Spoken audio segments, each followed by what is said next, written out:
मेरा नाम रीचा है। मैं अपने माँ बाप की इकलौती औलाद थी। मेरे माँ बाप मुझसे बहुत मोहब्बत करते थे और मैं भी उनकी मोहब्बत पर खूब गर्व किया करती थी कि उनके जैसे दुनिया में इतने अच्छे और प्यार करने वाले माँ बाप मिले थे। मुझे तो जीने के लिए अपने माँ बाप की मोहब्बत ही काफ़ी थी। मगर एक दिन अचानक ही मेरे पड़ोस में रहने वाली मेरी एक दोस्त, जिसका नाम मयूरी था, उसने मुझे एहसास करवाया कि जीने के लिए माँ बाप की मोहब्बत ही काफ़ी नहीं होती, बल्कि उनकी मोहब्बत के अलावा एक और मोहब्बत होती है जो औरत की ज़िंदगी को पूरा कर देती है, उसकी ज़िंदगी में खुशियों के रंग भर देती है। मयूरी की बात सुनकर बहुत देर तक मैं हंसती रही और उसे मेरा हंसना बुरा लगा था।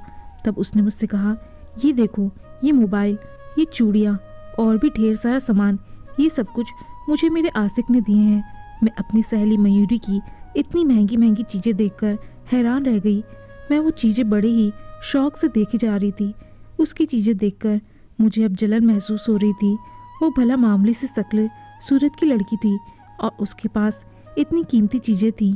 मैं उससे ज़्यादा बढ़कर सुंदर थी, इसलिए मुझे उस पर गुस्सा होने के साथ साथ अब जलन भी हो रही थी। मैं उसकी कीमती चीज़ें देखकर बस मुस्कुराने पर ही रुक गई थी, जबकि मेरा दिल अंदर से बुरी तरह जल रहा था। अब इस बात को गुजरे हुए कुछ ही दिन हुए थे। मैं एक कॉलेज में पढ़ती थी। दोपहर के समय कॉलेज से घर आ रही थी, तभी अचानक एक लड़का मुझसे आ टकराया। मैं उस लड़के को यूँ अचानक अपने सामने देखकर एकदम से गुस्से में आ गई और उसे घूरते हुए मैं उसके पास से गुजरकर जाने लगी। तभी वो मुझसे कहने लगा कि मैं हर रोज़ कॉलेज से आते हुए तुम्हें छत से देखता हूँ। उसकी बात मैं समझ नहीं पाई थी, इसलिए गुस्से से बोली, क्यों देखते हो मुझे? मेरे सवाल पर उसने मुस्कुराकर कहा कि मुझे तुमसे मोहब्बत हो गई है और मैं तुम्हारे बगैर एक पल भी नहीं रह सकता। उस लड़के की बात सुनकर मुझ पर हैरत और गुस्से के पहाड़ टूट पड़े। उसकी हिम्मत कैसे हुई मुझे रास्ते में रोककर इस तरह की बात करने की? मैं तो उस लड़के को जानती भी नहीं थी, बल्कि मैंने ज़िंदगी में पहली बार अपने मोहल्ले में उसे देखा था। फिर वो कैसे मेरी मोहब्बत का दम भर सकता था? मैं वहाँ चुपचाप बेहरकत खड़ी हुई थी। उसने मेरी बेध्यानी का फ़ायदा उठाकर मेरे बैग में एक कागज़ का टुकड़ा डाल दिया और वहाँ से चला गया। उसके जाने के बाद मुझे होश आया तो मैं जल्दी से घर आ गई। घर आकर भी मैं उलझन का शिकार रही थी। मेरे दिमाग में अपनी दोस्त मयूरी की बातें और उसके हाथ में मौजूद इतने गिफ्ट घूम रहे थे। मेरे दिल की हालत भी अजीब सी हो रही थी। ये जज्बात मेरे लिए ना सिर्फ अजीबोगरीब थे, बल्कि अब मुझे अंदर ही अंदर गुदगुदी भी पैदा कर रहे थे। मैं कितनी ही देर तक उस लड़के के बारे में सोचती रही। फिर मैंने अपने दिल के हाथों मजबूर होकर उस लड़के के दिए गए नंबर पर कॉल लगा दी और वो तो जैसे मेरे ही कॉल का इंतजार में था। मेरी कॉल करने पर उसने फ़ौरन कॉल अटेंड कर ली। उसका नाम राज था और फिर इसी तरह हम दोनों की मोहब्बत परवान चढ़ती गई। वो मुझे मेरी दोस्त मयूरी की तरह कीमती गिफ्ट दिया करता था और दिन में कई बार अपनी मोहब्बत का इजहार भी किया करता था। मैं भी खुद को उससे मोहब्बत करने पर रोक नहीं पाई थी। हम दोनों रात रात भर जागकर एक दूसरे से बातें किया करते थे। कभी वो अपने घर की छत से मुझे देखता तो कभी मैं उसे देखती।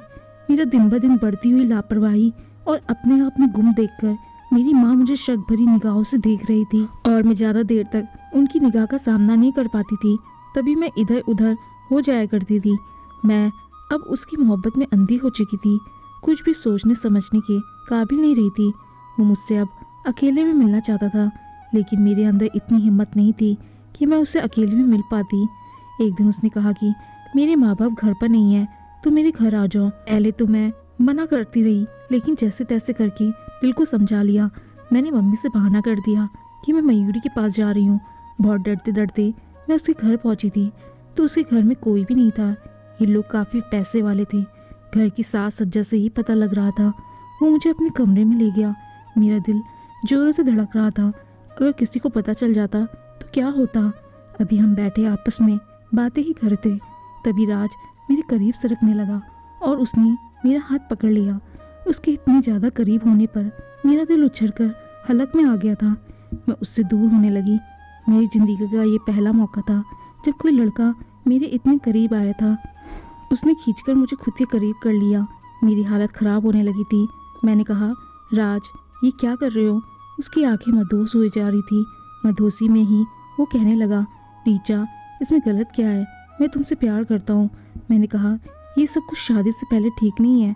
मेरी बात अभी पूरी भी नहीं हो पाई थी कि उसने मेरे होठों पर अपने हाथ रख दिए। मेरा पूरा शरीर दहक उठा और मैं जल्दी से खड़ी हो गई। राज, ये सब गलत है। राज ने फिर से मुझे पीछे से बाहों में भर लिया। मेरा दिमाग मुझे समझा रहा था कि ये सब कुछ गलत है, लेकिन मेरा दिल तो राज की बाहों से निकलने को कर ही नहीं रहा था। राज की बाहों में मुझे दुनिया जहान का सुकून मिल रहा था। मैं उसकी बाहों में मदहोश हुई जा रही थी। अभी राज की बाहों में मैं अपने आप को हार जाती कि तभी बाहर से राज के माँ बाप की आवाज़ आई। वो शायद वापस आ चुके थे और राज को आवाज़ लगा रहे थे। राज ने जल्दी से घबराहट में ही मुझे पर्दे के पीछे छुपा दिया और खुद बाहर चला गया। मैंने देखा कि राज के माँ बाप राज को लेकर अपने कमरे में चले गए थे, तो मैं भी जल्दी से मौके का फ़ायदा उठाकर बाहर निकल आई थी। मेरा दिल जोरों से धड़क रहा था। घर आते ही मैंने खुद को जल्दी से कमरे में बंद कर लिया। जो कुछ भी अभी अभी मेरे साथ हुआ था उसे याद करके मेरे दिल में अजीब सी गुदगुदी होने लगी थी। अब तो राज की और भी ज़्यादा दीवानी हो गई थी। धीरे धीरे पढ़ाई से मेरा दिल हटने लगा था कि तभी उन्हीं दिनों मेरे माँ बाप ने मेरे लिए किसी और जगह रिश्ता तय कर लिया। मेरे माँ बाप ने मेरी मर्जी जाने बगैर ही मेरे लिए लड़का ढूंढ लिया था। मेरा होने वाला पति एक बहुत बड़ी कंपनी में एक अच्छे पद पर जॉब करता था। वो मुझसे उम्र में लगभग 10 या 11 साल बड़ा होगा, मगर उसकी शानदार नौकरी के लालच ने मेरे माँ बाप को मजबूर कर दिया था। वो मेरे जोड़ों का बिल्कुल भी नहीं था। वो न सिर्फ वो मुझसे उम्र में बड़ा था, बल्कि शक्ल सूरत भी उसकी मामूली सी थी। जब पहली बार मुझे अपने इस अचानक तय हुए रिश्ते का पता चला तो मैंने पूरे घर में शोर मचा दिया था। अपने माँ बाप को साफ साफ मना कर दिया। इस पर मेरी माँ ने मुझे खूब खरी खोटी सुनाई थी। वो कहने लगी कि तुम्हारी शादी वहीं पर होगी जहाँ तुम्हारे माँ बाप चाहेंगे। इनकार की सूरत में तुम्हें अपने माँ बाप का मरा हुआ मुंह देखना होगा। मैं अपनी माँ की बात सुनकर चुप हो गई और अपने आशिक से भी सारे संबंध खत्म कर डाले। कुछ ही दिनों बाद मैं अपना टूटा हुआ दिल लेकर अपने पति के घर आ गई। उसका घर काफ़ी बड़ा था। उसके माँ बाप भी मुझ पर बहुत प्यार लुटाते थे, मगर मेरा दिल इतना सब कुछ पाकर भी खुश नहीं था। मैं अब तक अपने पुराने आशिक से बिछड़ने के सदमे में ही थी। मेरा पति मुझ जैसी कमसीन और हसीन लड़की पाकर बहुत खुश था। मुझे हर समय खुश रखने की कोशिश किया करता था, मगर मुझे अपने पति की शक्ल से ही नफरत हो चुकी थी। मैं हर समय उसकी कोशिश से नाकाम बनाती रहती और अपने रूम में कैद हो जाती। मगर उन्हीं दिनों मुझे एहसास हो चुका था कि मेरा पति जो मुझसे उम्र में बड़ा था, वो गुस्से का काफ़ी तेज था। कोई भी चीज़ अगर उसकी मर्जी के खिलाफ हो जाती तो वो पूरा घर सर पर उठा लिया करता था। मैं अपने पति के गुस्से से बहुत डर जाया करती थी। कभी कभी तो अकेले में खूब आंसू बहाती और अपने पुराने प्यार को याद करके रोती रहती। काश वो मेरी ज़िंदगी में होता। मेरी सास काफ़ी अच्छी औरत थी। वो मुझे अपने पति के डांटने के बाद बहलाया करती थी। कभी कभी वह अपनी बेटी की इस गलत हरकत पर मुझसे माफ़ी भी मांग लिया करती थी। अपनी सास का इतना बड़ा दिल देखकर, उनका प्यार देखकर मैं हैरान हो जाती और अपने पति का गुस्सा भूल जाया करती थी और अपने पति की सेवा में ऐसे लग जाती कि जैसे कि हमारे बीच में कोई कड़वाहट ही नहीं रही थी। लेकिन अब मैं अपने पति की धूप छाँव वाली तबीयत से परेशान हो चुकी थी। कभी कभी तो वो मुझ पर बहुत ज़्यादा मेहरबान हो जाता, ऐसे जैसे इस दुनिया में सबसे ज़्यादा वही मुझसे मोहब्बत करता है। और कभी कभी तो छोटी सी बात पर भी ऐसे नाराज़ हो जाता जैसे कभी नहीं मानेगा। एक दिन मेरे सास ससुर किसी करीबी रिश्तेदार की शादी में गए हुए थे। मैं घर में अकेली थी। तभी मेरे पति गुस्से से घर आया। मैं उसके तेवर देखकर अपनी जगह सहम चुकी थी। मैं फालतू में ही किचन के काम निपटाने के लिए किचन में घुस गई। मुझे फिजूल के काम निपटाता देखकर मेरे पति का पारा और भी हाई हो गया। वह मेरे पीछे आकर खड़ा हुआ और मुझे खूंखार नज़रों से घूरते हुए कहने लगा, मैं कब से घर आया हूँ और तुम्हें इतनी फुर्सत नहीं मिली कि मुझे चाय या पानी का ही पूछ लो। मैं कांपते हुए अपने पति की तरफ देखने लगी। फिर उसी कपकपाते शब्दों में कहा कि मैं आपके लिए अभी चाय लाती हूँ। मेरी बात सुनकर वो किचन में चला गया और मैं जल्दी जल्दी चाय बनाने लगी। जैसे ही गर्मा गर्म चाय मैं अपने पति के सामने रखने लगी, वो गुस्से से मुझे घूरने लगा और फिर एक घूंट चाय भरकर उसने चाय का कप मेरी तरफ उछाल दिया और मुझ पर चीखने लगा, कितनी गंदी चाय बनाती हो। मेरे पति की फेंकी हुई गर्म चाय से मेरा हाथ बुरी तरह जल गया था। मेरी चीख निकल गई थी। मैं टूटे हुए कप के टुकड़े लेकर किचन में चली आई और वहीं खड़ी होकर अपनी किस्मत पर आंसू बहाने लगी और अपने हाथ की जलन को अपने अंदर उतारने लगी। मेरे पीछे ही पीछे मेरे पति भी उठकर चला आया था। वो शायद मुझे खाने के लिए कहने आया था कि तभी अचानक मेरे पति की नज़र मेरे जले हुए हाथ पर गई तो वो सब कुछ भूल गया और मुझसे कहने लगा कि मुझे माफ़ कर दो। मुझे उसकी माफ़ी से कोई फ़र्क नहीं पड़ता था, बल्कि मेरा दिल चाह रहा था कि मैं अपने पति को धक्का देकर कहीं दूर भाग जाऊं, मगर मैं ऐसा नहीं कर सकती थी। बस अंदर ही अंदर अपने आंसू पीती रही। ऐसे ही धीरे धीरे मेरी शादी को 5 महीने बीत चुके थे। मैं अपने पति के सर्द और गर्म नेचर को लेकर काफ़ी परेशान रहा करती थी। एक दिन अचानक मेरी माँ की तबीयत खराब हो गई। मैंने अपनी सास से अनुमति ली और अपने मायके चली आई। शादी के बाद मुझे बहुत कम अपने मायके आने का मौका मिला था।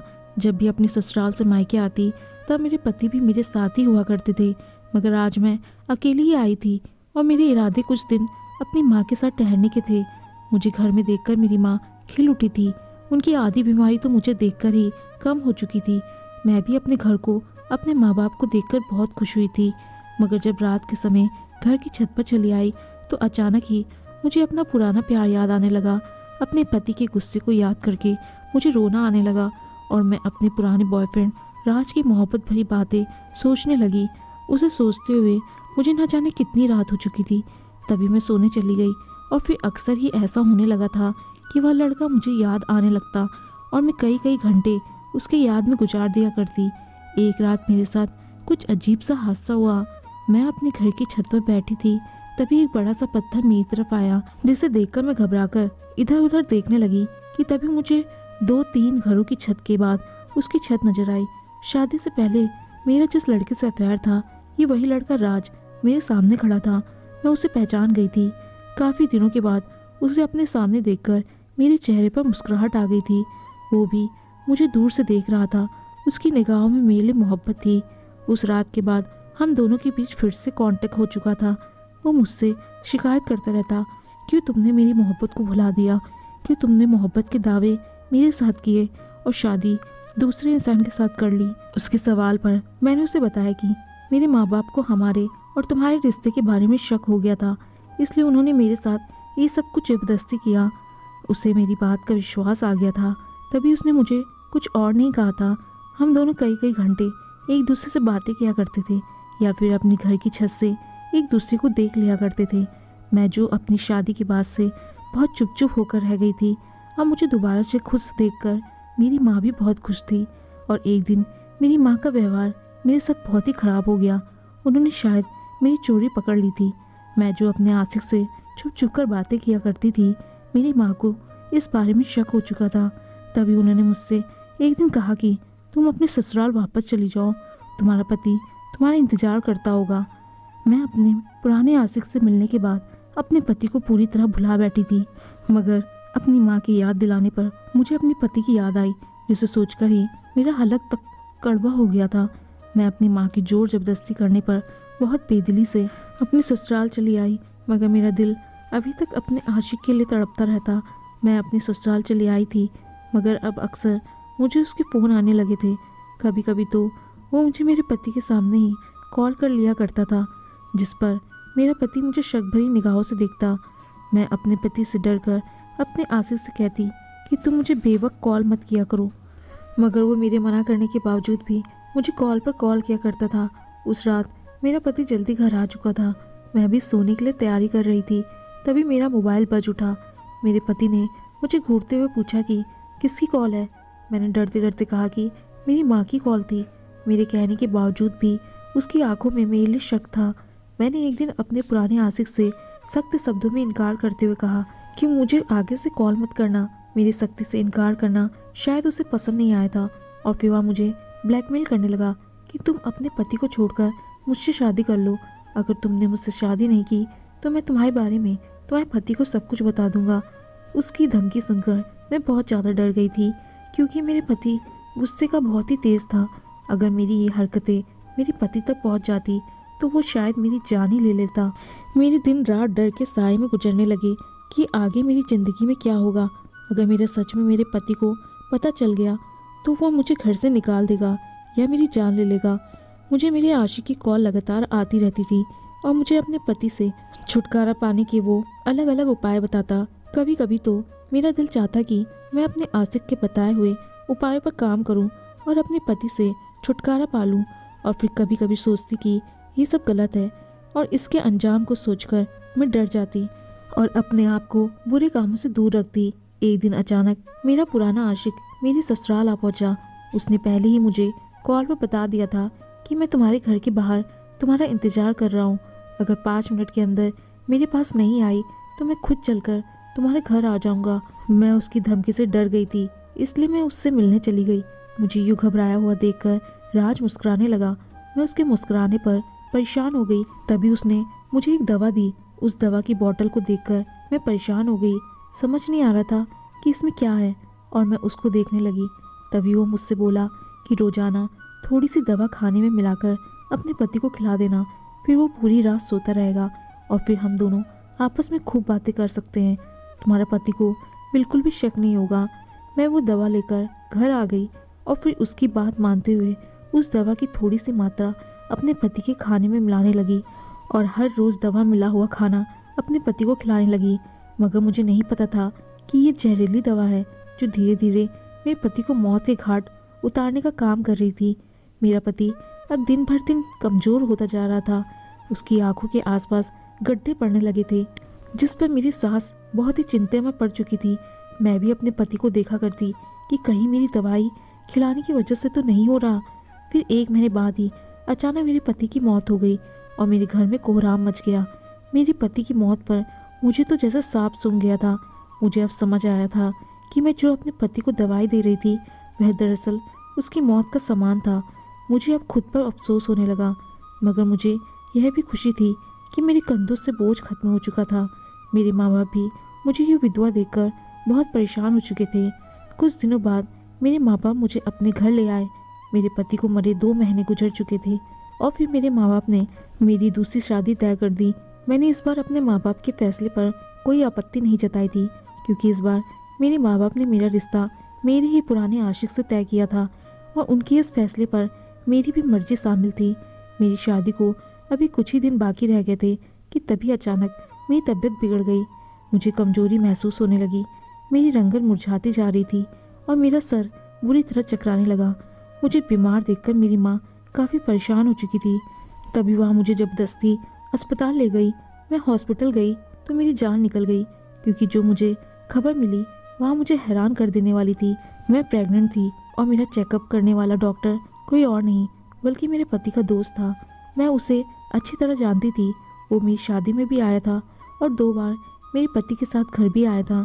मैं उसकी नज़रें खुद पर टिकी देखकर घबराहट का शिकार हो चुकी थी। उसने मुझे बहुत ही नफरत भरे शब्दों में यह खबर सुनाई थी। मैं जो ज़िंदगी का दूसरा सफ़र तय करने जा रही थी, ये खबर सुनकर परेशान हो चुकी थी। मेरा परेशान चेहरा देखकर मेरे पति का दोस्त मुझसे कहने लगा, शायद आपको इस खुशखबरी ने परेशान कर दिया है। मैंने फ़ौरन गर्दन नाम में हिला दी। फिर वो मुझसे कहने लगा कि मैं सब कुछ जानता हूँ। मुझे पता है कि मेरे दोस्त को आपने ही मारा है। उसके इतने विश्वास से कहने पर मैं बहुत ज़्यादा डर चुकी थी। तब मैंने घबराकर उससे पूछा कि आप ऐसे कैसे मुझ पर इल्ज़ाम लगा सकते हैं। तब वो मुझसे कहने लगा, मैं आप पर इल्ज़ाम नहीं लगा रहा, बल्कि मेरे पास इस बात के सबूत भी हैं। मेरा दोस्त अपनी मौत से कुछ दिन पहले मेरे पास आया था। मैंने उसका चेकअप किया था और इसकी रिपोर्ट देखकर मैंने उससे कहा था कि तुम्हें कोई जहरीली दवाई दे रहा है जिसका असर सीधे तुम्हारे दिल पर हो रहा है। किसी दिन अचानक ही तुम्हारी मौत हो सकती है। मेरी बात को उसने मजाक में उड़ा दिया था, मगर जब दूसरी बार वो मेरे पास आया तो उसकी हालत बहुत ख़राब थी। अपने लड़खड़ाते हुए दोस्त को थाम कर मैंने पूछा था, क्या बात है, तुम्हारी हालत इतनी ख़राब कैसे हो रही है? तब उसने कहा था कि तुमने मुझे सच कहा था, मुझे स्लो पॉइजन दिया जा रहा है और वो देने वाला कोई और नहीं बल्कि मेरी पत्नी है। मैं अपनी पत्नी से बहुत प्यार करता हूँ, मगर उसने मेरे भरोसे को ठेस पहुँचाई है। मैं अपने दोस्त की बात सुनकर हैरान हो चुका था। तब मैंने उससे पूछा कि तुम्हारी पत्नी ऐसा क्यों कर रही है? तो उसने मुझसे कहा था कि मेरी पत्नी का किसी और के साथ अफेयर चल रहा है। उसे ये सब देखकर बुरी तरह दिमागी धक्का लगा था। तब उसने जीने से अच्छा मौत को गले लगाना जरूरी समझा था। अपने किए पर मैं बुरी तरह शर्मिंदा हो रही थी। मैंने एक गैर मर्द के पीछे भागकर एक अनमोल और सच्चा रिश्ता खो दिया था। मुझे रोता देखकर मेरे पति का दोस्त मुझसे कहने लगा कि तुम जैसी औरतों की जगह सलाखों के पीछे होती है। मैं उसके सामने हाथ जोड़कर बोली, मुझे जेल में मत भेजो, तुम जो कहोगे मैं करने को तैयार हूँ।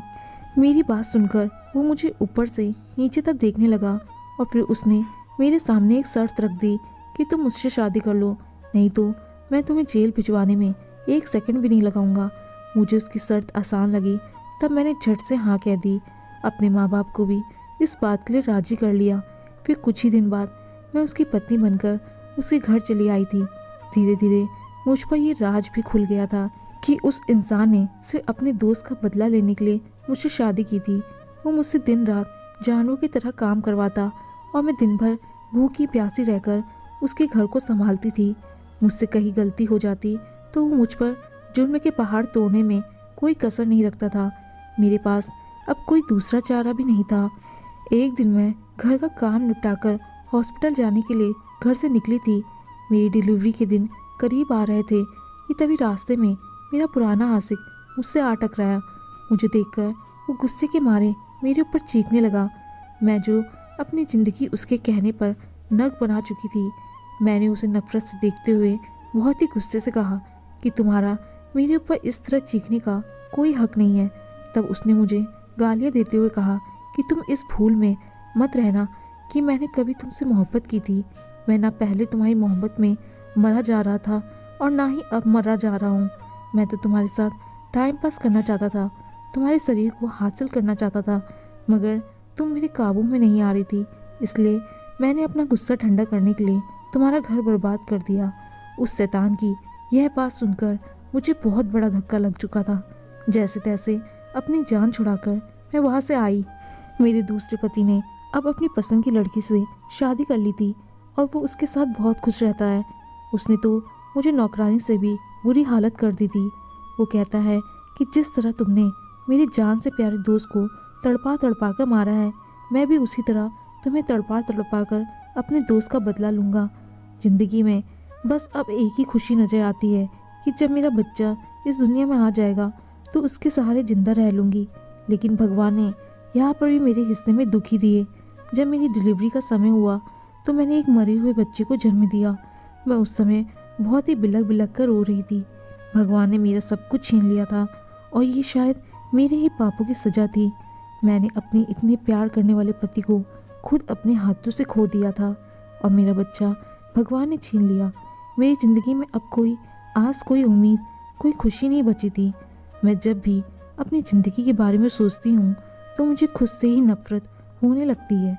ये एहसास मुझ पर बुरी तरह हावी होने लगा है कि मैंने ये खूबसूरत और इतने पवित्र रिश्ते को एक गैर मर्द के बहकावे में आकर मौत के मुंह में ढकेल दिया था। काश मैं अपने पति को इज्जत देती, उसकी मोहब्बत को समझती, तो मेरा घर आज बर्बाद ना होता। कभी कभी अच्छी चीज़ खोने के बाद ही हमें एहसास होता है कि हमने कितना बड़ा नुकसान उठाया है। दोस्तों, कहानी को लेकर अपनी राय जरूर दें। क्या रीचा को सज़ा मिलनी चाहिए? क्या रीचा माफ़ी के लायक है? दोस्तों, आपको कहानी पसंद आई हो तो लाइक, शेयर और कमेंट जरूर करें और चैनल पर नए आए हैं तो चैनल को सब्सक्राइब करना ना भूलें। धन्यवाद।